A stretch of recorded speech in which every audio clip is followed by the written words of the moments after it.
Buenas tardes. Hoy estamos acompañados por un gran escritor, don Gustavo Martín Garzo, en el contexto de nuestro ciclo de la Fundación Balsaín sobre valores y sociedad, dedicado este año, como saben, al valor de la lectura.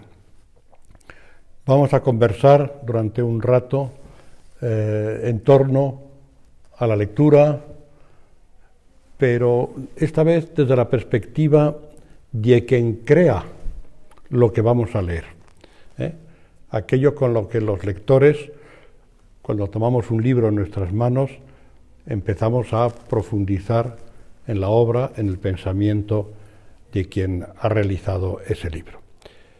Buenas tardes, Gustavo, gracias por estar con nosotros y vamos a empezar este pequeño... Perfecto, estoy encantado de estar contigo. Primera pregunta obligada. ¿Cuál es la relación entre el escritor y el lector? ¿Cómo lo ves tú? Bueno, yo creo que es una relación de absoluta intimidad, ¿no? Vamos, de hecho, incluso me gustaría decir que en el fondo el escritor, digamos, antes de ser un escritor, es un lector. En el fondo, un escritor es un lector de un libro que todavía no existe. Y entonces la escritura tiene que ver con tratar de leer ese libro que el escritor no encuentra por ningún lado, y como no le encuentra, pues entonces decide, bueno, añadirle a ese mundo, digamos, de los libros, ¿no? Y por lo tanto, escribir no es sino leer las páginas de un libro que todavía nadie ha escrito, ¿no? Y entonces, claro, luego el libro, es verdad que para existir necesita ser escrito por alguien, pero no es menos cierto que necesita ser leído también. Es decir, si no se cierra ese ciclo, el libro no existe. Entonces, y en ese sentido a mí sí que me gusta mucho insistir en la idea de que el lector es un creador, es decir, la lectura es un acto de creación. Y de la misma forma que un libro puede fracasar porque el escritor no ha sabido escribirle, de la misma forma también un libro puede fracasar porque no ha encontrado el lector que haya sido capaz de entregar parte de su vida a la tarea de leerlo, ¿no? Joyce decía que él buscaba un lector que fuera capaz de entregar su vida a la tarea de leer su libro. Claro, esto podemos pensar que es un acto un poco de soberbia, ¿no? Pero claro, si pensamos que Joyce tardaba a lo mejor 20 años en escribir un libro, si pensamos que determinados libros, En busca del tiempo perdido, llevaron a que Marcel Proust les entregara su vida entera, pues lo lógico también es esperar que el lector de esos libros sea capaz de entregar, no sé si su vida entera, pero por lo menos una parte de su vida, ¿no?, a la tarea de leerle, ¿no?, y de hacerlo suyo, ¿no? Bueno, yo no sé si realmente existe el libro fracasado. A lo mejor lo que existe es el libro adelantado, el libro en que está más allá de su tiempo o del lector de su tiempo. A lo mejor un libro que hoy no tiene éxito, dentro de unos años, desde luego, sí, puede tener un mensaje que esa sociedad lo acoja maravillosamente bien, ¿no? No, eso es verdad, pero eso es otro caso. La verdad es que sí que es cierto que hay libros que sí que fracasan. Es decir, un libro es como una aventura, es un ensayo, y no todas esas aventuras terminan como a uno le gustaría.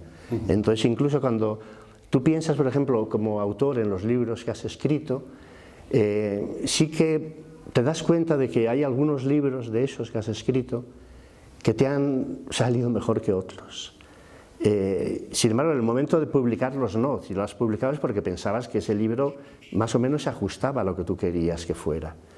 Pero luego, pasado el tiempo, cuando cobras un poco de distancia, sí que eres capaz de darte cuenta de que hay libros que han sido más acertados que otros. En el fondo, un libro es un ensayo, es una aventura, es asumir un riesgo, ¿no?, que nunca sabes exactamente hasta qué punto lo has conseguido. Es decir, no hay manera de saber, cuando terminas de escribir un libro, si ese libro es el libro con el que soñaste. Es más, yo creo que casi siempre tienes la sensación de que ese libro que quieres escribir siempre se te escapa, y por eso tienes un cierto sentimiento de fracaso y tienes que ponerte a escribir otro nuevo, tratando de que esta vez sí que se produzca, digamos, esa caza del libro, ¿no? Esto lo dice quien tiene en su haber una retahíla de premios literarios muy considerables, Premio Planeta y otros muchos más, Premio Nacional. Sí, bueno, pero eso no importa, porque en el fondo... ¿Cómo que no importa? En el fondo el escritor es siempre un aficionado, eso lo decía Cortázar. Además yo creo que es muy hermoso, ¿no? No puedes transformar la escritura en una profesión. Es decir, decir que el escritor es un aficionado es decir que el escritor nunca sabe muy bien lo que está intentando, que el escritor siempre se mete en líos en los que no quería meterse, que no sabe muy bien cómo resolver las cosas que se le plantean, entonces que tiene que improvisar, que tiene que a veces enfrentarse a dificultades que no esperaba que se iba a encontrar con ellas, ¿no? Y al final nunca sabe lo que ha hecho. Me interesa mucho esto que acabas de decir, porque yo siempre he tenido la sensación de que el escritor, el que escribe profesionalmente, el creador, cuando empieza una obra, tiene una idea clara de a dónde quiere llegar, qué es lo que quiere decir y sus personajes, cómo van a evolucionar y cómo van a terminar. ¿Nunca se te ha escapado un personaje? No, claro. Sí.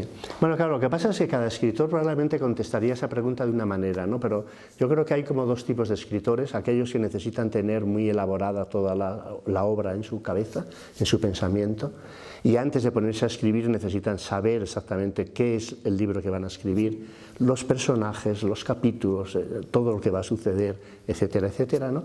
Y hay otros, que yo creo que son la mayoría, que sin embargo no conocen el libro que quieren escribir.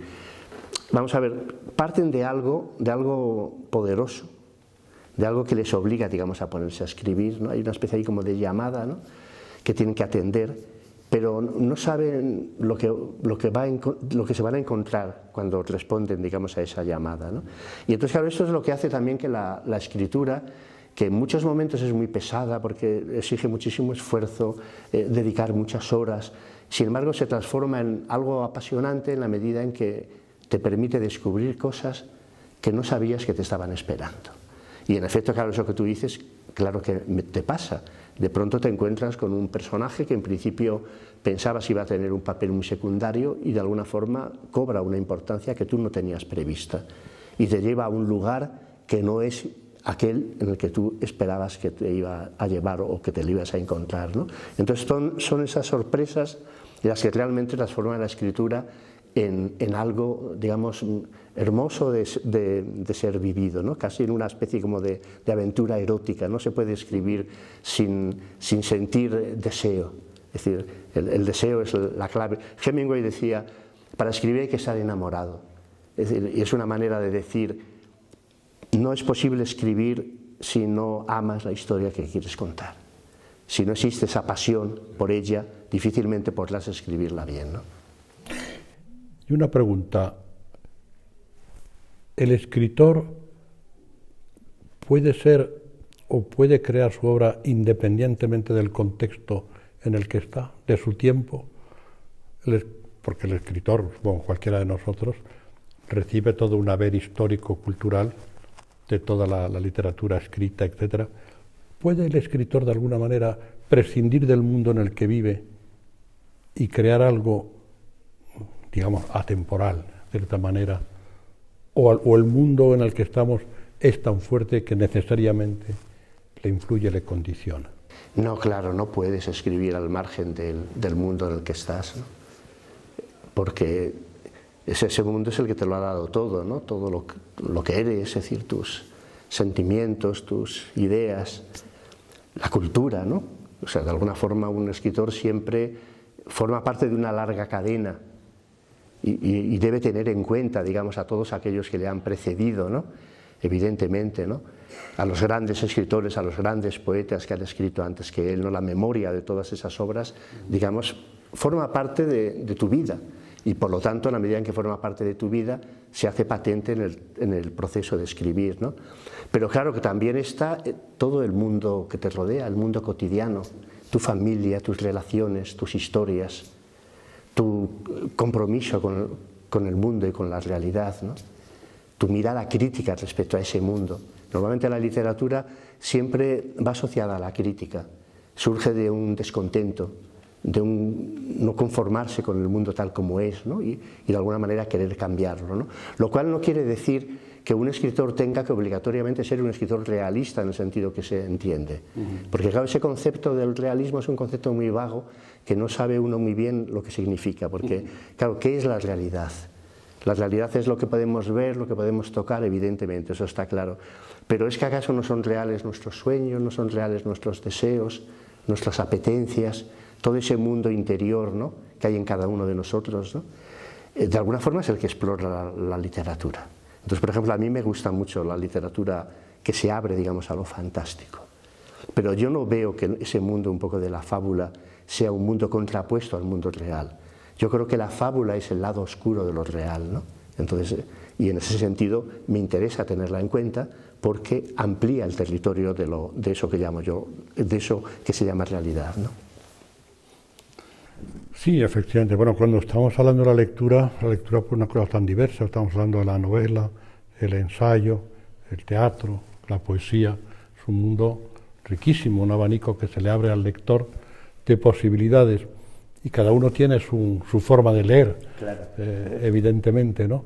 Hablábamos hace un rato de cómo un escritor como Roth, con su maravillosa obra de la marcha Radetzky, en el fondo yo no sé descalificarlo si es una novela o es un ensayo, porque a lo largo de una novela es un ensayo prácticamente filosófico, un análisis del derrumbe de un imperio, ¿no? Sí, sí. El escritor también puede ser eso, puede ser un poco, digamos, el fotógrafo, el que sitúa en el tiempo lo que los demás no vemos, pero que él lo puede analizar y ver, ¿no? Hombre, yo creo que sí, que en el fondo todos los escritores hacen eso, ¿no? Todos los escritores de alguna forma hablan desde el tiempo que les ha tocado vivir. Incluso cuando, por ejemplo, recrean una historia que parece que pertenece a un mundo anterior, ¿no? Por ejemplo, cuando Thomas Mann escribe esa obra extraordinaria que es José y sus hermanos, que en el fondo está recreando unos pasajes bíblicos, sin embargo, esa es una novela que está hablando de su tiempo, sin ninguna duda. Y, digamos, la necesidad de escribir esa novela surge en Thomas Mann como una forma de querer entender el mundo, pero no aquel mundo que fue, sino el mundo en el que él vive, ¿no? Entonces, claro, ese es el poder un poco de esas viejas historias, esas historias eternas, digo viejas en el sentido de antiguas, esas historias eternas, ¿no? Esos grandes relatos que de alguna manera han acompañado al hombre a lo largo del tiempo, ¿no? Ahí viven todas las grandes preguntas, esas que no podemos dejar de hacernos, ¿no? Y entonces, y que necesitan formularse en cada momento histórico, el hombre y la mujer necesitan planteárselas, porque, bueno, esa es nuestra condición, es decir, de alguna manera la literatura es hacer vivir las preguntas, todas esas preguntas esenciales acerca del sentido de la vida, acerca de por qué hay sufrimiento, por qué hay injusticias, por qué tenemos que morir, dónde están los seres queridos que han muerto y que, bueno, ya no les vemos en el mundo y sin embargo les sentimos cerca de nosotros, ¿no? La pregunta por el amor, por la búsqueda de la felicidad, todas esas preguntas, en el fondo, ninguna de ellas tiene respuesta. Pero la literatura lo que hace es, la verdadera literatura, es hacer vivir esas preguntas y a través de hacerlas vivir, digamos, vivimos nosotros también, ¿no? Vivir es preguntar, ¿no? Siempre es tener, es siempre sentir ese descontento de querer saber, de querer conocer, ¿no? Porque la literatura tiene que ver con el conocimiento, con el deseo de conocer, claramente, ¿no? Y de alguna manera, evidentemente, un individuo, una persona, un escritor pertenece a una época determinada y está profundamente afectado por todo lo que sucede en ese instante, ¿no? Y su obra, de alguna forma, es una respuesta a todo lo que él está viviendo y a todo lo que sucede en ese tiempo, ¿no? Incluso aunque cuente, como te decía antes, una historia de la mitología griega. Es decir, pero esa historia la contará de una forma que no se ha contado hasta ese momento, ¿no? Y comentábamos hace un momento un poco la necesidad de que el lector pueda tener un poco de silencio, de aislamiento para entrar en la obra que está leyendo. ¿Tú crees que el lector hoy lo tiene fácil en este mundo con tanto ruido mediático, con tantos elementos de la tecnología moderna que nos rodean, los teléfonos que hablábamos, lo otro, ¿es más fácil hoy o era más fácil antes el hecho de leer, el hecho de poderse aislar, no la lectura mecánica, sino realmente leer impregnándote de lo que estás, entendiendo lo que estás haciendo? No, yo creo que realmente es muy difícil leer ahora, en esta época, precisamente por todo ese mundo que rodea, que te rodea, que nos rodea, evidentemente. Claro, la lectura es un acto monacal, por decirlo así. Es decir, el lector es como un cartujo, es decir, alguien que necesita aislarse, necesita quedarse solo, que tiene una vocación de silencio, porque sin silencio, sin aislamiento, no se puede leer. Tú abres un libro y evidentemente lo que necesitas es que nada de lo que hay a tu alrededor te moleste mientras estás leyendo. No se puede leer haciendo que mientras un montón de estímulos llegan a ti, ¿no? Mientras suena el teléfono, mientras se te está pidiendo que hagas otras cosas, ¿no? En el fondo la lectura te obliga, digamos, a quedarte solo y a entregarte por entero, digamos, a esa tarea. Esto cada vez es más difícil, porque evidentemente vivimos en un mundo donde la comunicación es impresionante, es decir, donde ese lugar aislado, donde no llega nada de lo exterior, es decir, es un lugar que ya no existe, porque a través de los móviles y, digamos, de internet, ese aislamiento ya no cabe, ¿no? en nuestro mundo. Entonces yo creo que esto sí que afecta mucho a la lectura. No sé de qué manera. Yo no creo que se pueda leer con el móvil al lado, sinceramente, no creo que se pueda leer. Es decir, para leer habría... ¿Se puede leer en la tableta? Sí, en la tableta sí, eso sí, ¿por qué no? ¿No te molesta? Bueno, yo no, yo prefiero leer en papel porque me he acostumbrado, ¿no? Pero vamos a ver, el ebook, es decir, ¿por qué no vas a poder leerlo? En el fondo no importa el soporte, sino importa lo que lees, ¿no? Es decir, si tú utilizas el ebook para leer Los Hermanos Karamazov, pues bienvenido sea este libro o la tableta. No, lo que no se puede leer es... al tiempo que tienes ese libro en las manos, pues estás recibiendo constantemente llamadas. No se puede. De hecho, fíjate que yo recuerdo que en mis tiempos, cuando empezabas a leer en la adolescencia era una época de, no sé, como que no sabías qué hacer. No eras un niño, habías dejado de ser un niño, todavía no eras un adulto. El adolescente en aquel tiempo no tenía prácticamente a dónde ir. Las tardes se le hacían interminables y muchas veces era el aburrimiento el que de pronto te hacía o te llevaba a dirigirte a esas estanterías que estaban en tu casa, coger un libro, ponerte a leer y de pronto encontrar en esa lectura algo que la vida no te estaba dando en estos instantes, ¿no? Entonces era pedir a la vida, en el fondo todos a esas edades el adolescente siempre pide a la vida cosas que no sabe exactamente cuáles son. Y resulta que en un momento determinado descubre que los libros contienen esas cosas que él está pidiendo. Y entonces entra en ese mundo. Y te pasabas tardes enteras leyendo, ¿no? Pero claro, era porque no había nada a tu alrededor. Estabas como en una isla. Y solamente un náufrago puede leer de verdad. Claro, pero lo que estás diciendo me hace reflexionar que esta tarde, por ejemplo, estamos en una biblioteca, en la Casa del Lector, sí, de la lectura, en Segovia. Claro, esta generación nuestra, nosotros, digamos, esta generación, apreciamos mucho el libro materialmente para aislarnos con el periódico, por ejemplo, ¿qué tal? Esta generación vive mucho más en el mundo de la tecnología, lo que no es negativo en absoluto, en el sentido de que también a través por esa vía tienen acceso a la biblioteca virtual, a millones de libros que nunca podrán estar en una pequeña biblioteca o en la de su casa, ¿no? Y en ese sentido también se abre un enorme espacio claro. de cultura. Sí, yo no estoy en contra en absoluto, ¿eh? Lo que pasa es que sí que es cierto que veo que esas nuevas tecnologías sí que dificultan de alguna manera la lectura. dificultan ese encuentro íntimo, secreto, que siempre es la lectura. Entonces, esa entrega, digamos, absoluta. Porque es verdad, por ejemplo, una biblioteca como esta, pero la gente que viene a una biblioteca no viene para estar acompañado, viene para estar solo. Es decir, porque la lectura solamente se puede realizar en soledad, claramente, ¿no? No se puede realizar de ninguna manera, ¿no? Es curioso, es un aislarse para volver al mundo de otra manera. Tú te aíslas y a través del libro, digamos, realizas un viaje de ida hacia no se sabe muy bien qué lugar, porque cada libro es como una ínsula extraña de aquellas que aparecían en los libros de caballerías, ¿no? Te lleva a un lugar distinto, a un lugar nuevo, ¿no? Pero claro, la literatura no solamente es ese viaje de ida, sino también el viaje de vuelta. Tú regresas de ese lugar y no regresas de la misma forma que fuiste.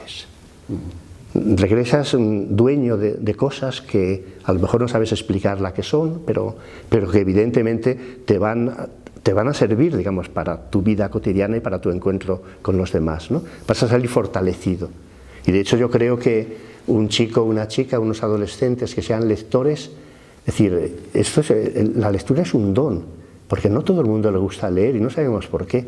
No hay manera de responder a esa pregunta de por qué a determinadas personas no les gusta leer. La lectura es un don que algunos seres reciben, ¿no? Y esos seres que reciben ese don, yo creo que están mucho más preparados para la vida que los que no los reciben, para vivir de verdad, con más intensidad. Y van a tener incluso más recursos para enfrentarse a los momentos dolorosos de la vida, porque de alguna forma habrán visto muchas de esas historias que luego les van a pasar a ellos, las habrán visto en los grandes libros, ¿no? Y habrán encontrado, digamos, respuestas a ese dolor o a esa angustia que han podido sentir en sus propias vidas, ¿no? ¿Y tú no crees que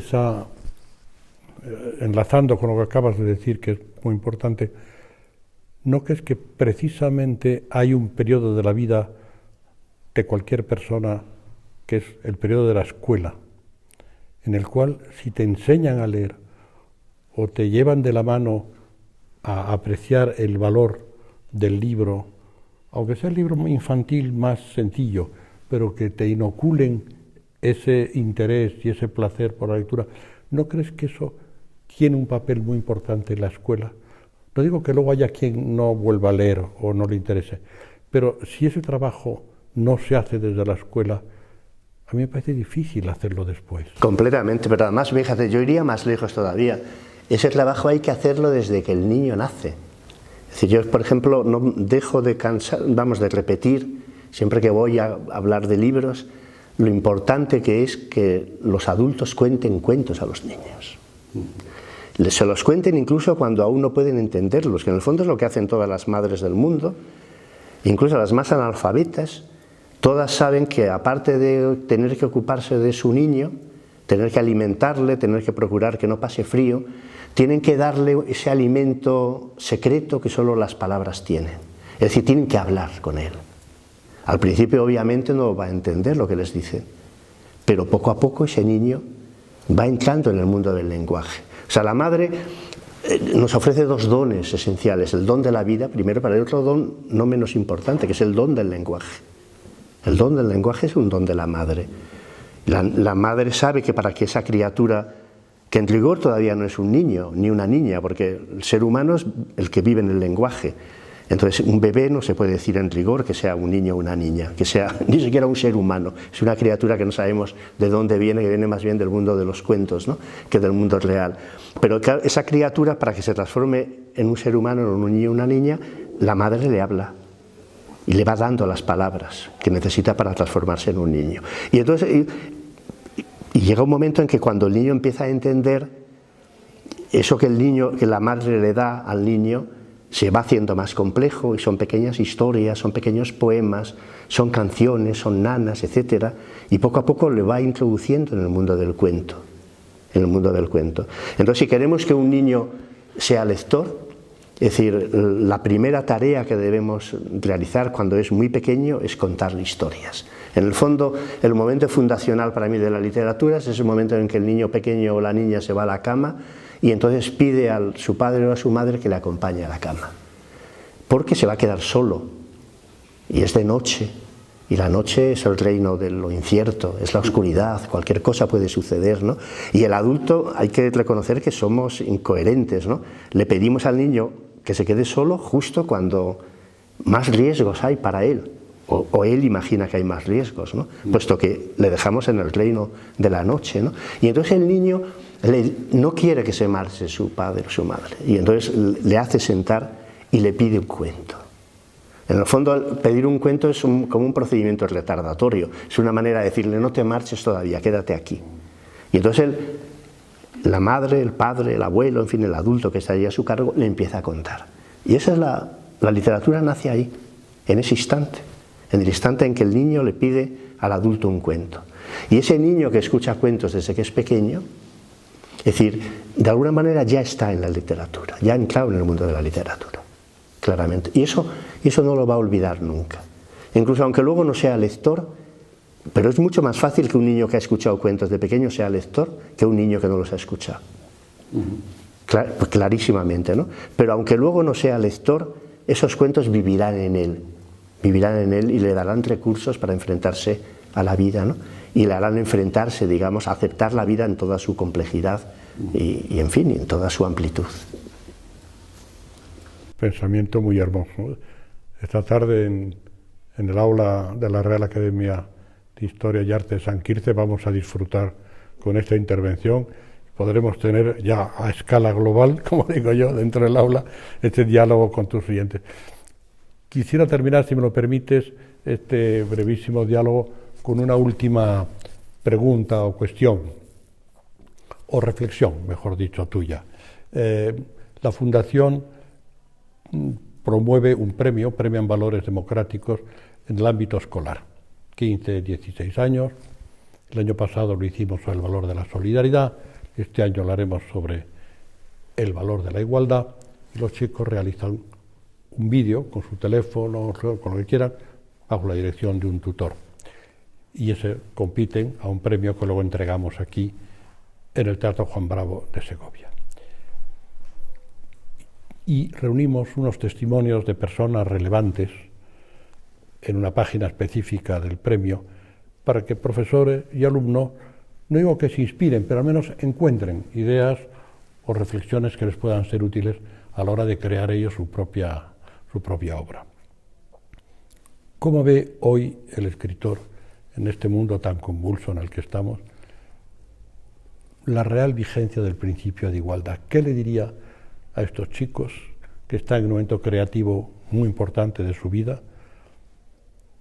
¿Qué sería para ti el principio de igualdad? ¿Qué les transmitiría el principio de igualdad, que es un valor fundamental de la democracia, ¿no?